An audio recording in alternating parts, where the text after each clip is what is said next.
Hello, everybody. This is Fide Chess Master Sohan Phadke. We are back to Attacking My Way. This project is of Think Chess. Think Chess is an online chess training institute with reaching almost 27 countries, with having more than 300 students online. And we are specialists in online, and some 50 trainers under my supervision are working for Think Chess.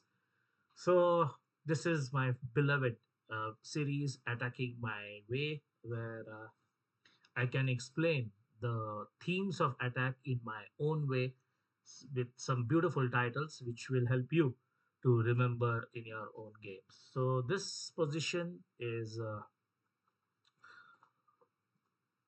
white, and the title is Bombarding. And it sounds very scary, like exactly bombarding, what it means. When we go for an attack, sometimes attack generation of attack is a slow process. We maneuver the pieces, we put the pieces on the right square, then we plant an assault with pawn push, and then we move our army forward. Yes, that is a systematic, and that's a right approach where we develop all the pieces. But if things were that simple, and if it was so much a particular way, what's the beauty in it?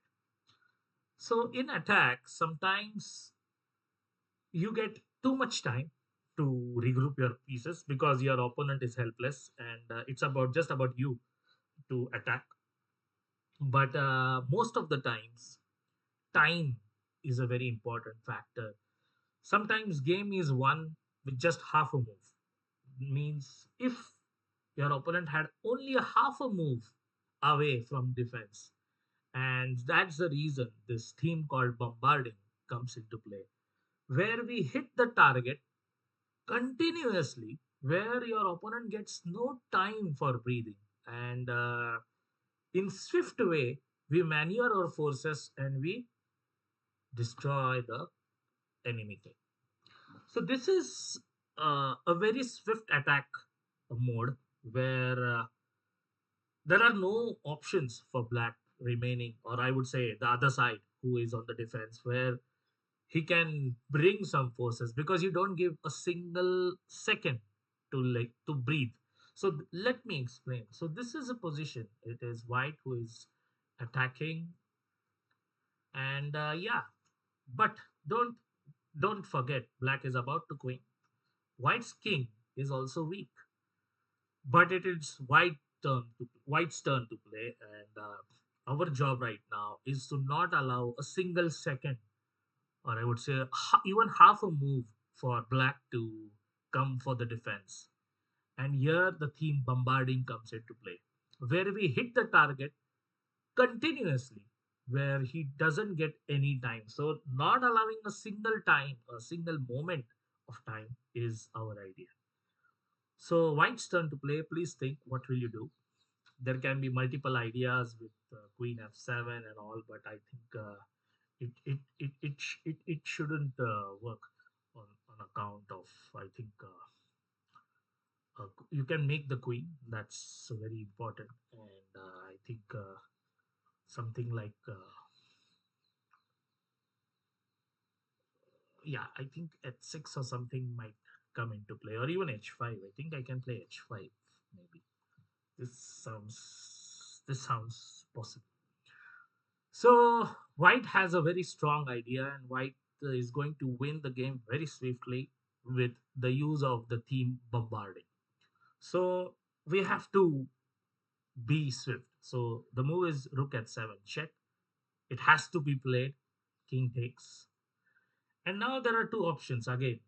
Either we can swiftly move somewhere like this, like this, like this, like this. Again, the queen and rook can take a beautiful shape. I think it was my last episode, last to last, where changing the shape is the theme. That means the queen and rook, they can change the shape from circle to square to rectangle.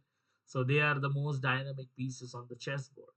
So right now we have to make sure that this rook, white is not going to win the game. Imagine you play something like queen h4. Fine, I can play king g8. What next? Nothing. Even if you play something like queen f7, fine. Black plays king h6. Then what? So without this participation of rook, you cannot just play this and this. It's not impossible because it's going to queen. So we have to participate the rook. The queen can join later. So after king h7, first white plays rook f7 check. Very important check. And black has two options. One is to go king h8 and one is king g8 and king h6. Let's see. First king h8. It's easy. You play queen h4 and you win. Queen h7 mate. One is to go king g8. But again, we have a beautiful this thing. And we'll come to this later. First, let's see what happens to king at 6. The move is yes. Rook at queen h4 check and it's mate. Again, the helping stone. The king cannot go to g6. g5 is not coming.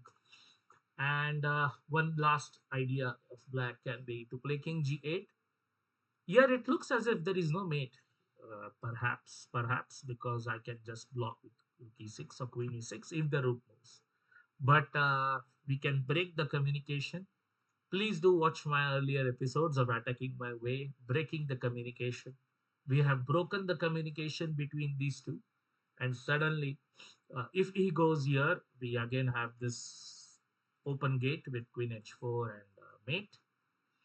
This queen and rook is an extremely dangerous combination, and it can take any shape. You can see that episode. One, and if black goes something like I think king f8, we can still mate. And remember, we are not at all interested in taking this queen because d1 is queen. So we break the communication, and after king f8, it's queen f7 is mate. So just take a look of the picture. It looks as if it's going to queen. It looks the king is unsafe. Of course, seventh rank is extremely weak. That's the reason why it wins. But still, this black rooks are in the game. I mean, they are not offside. They are not like lying around somewhere. But the area where they should be at, just imagine rook is on d7 controlling this. I think it's game over. I think white can resign. But you cannot have everything the way you want. And with swift attack with rook at 7, king at 7. And remember to use this rook because two pieces are needed to checkmate the king unless it is like a back row mate or something. So rook f7, king g8, and we just play rook e7.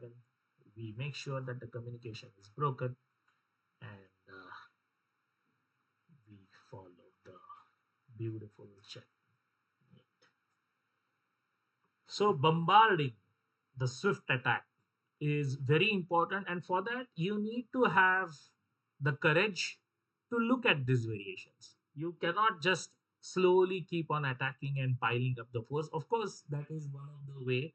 And when this bombarding is not working, what I have to do is just wait for the opportunity. But when this opportunity comes, you should be very courageous to play such moves. You cannot just have a laid back. You have to have the vigilant eyes, and more you practice, these are not that difficult to spot. Number two is attack has many flavors. So you have to ready. Sometimes you have to just grab a material and go into endgame. Sometimes you have to play swiftly. Sometimes you have to wait for the opportunity. So that makes the attack so beautiful, and it's for artists. And I always love to attack. And please do take a look at my Attacking My Way series. And this project is of Think Chess. So we are the International Chess Training Institute, and we have experience of 21 plus years. Thank you for watching, and we'll be back for the next one. Thank you.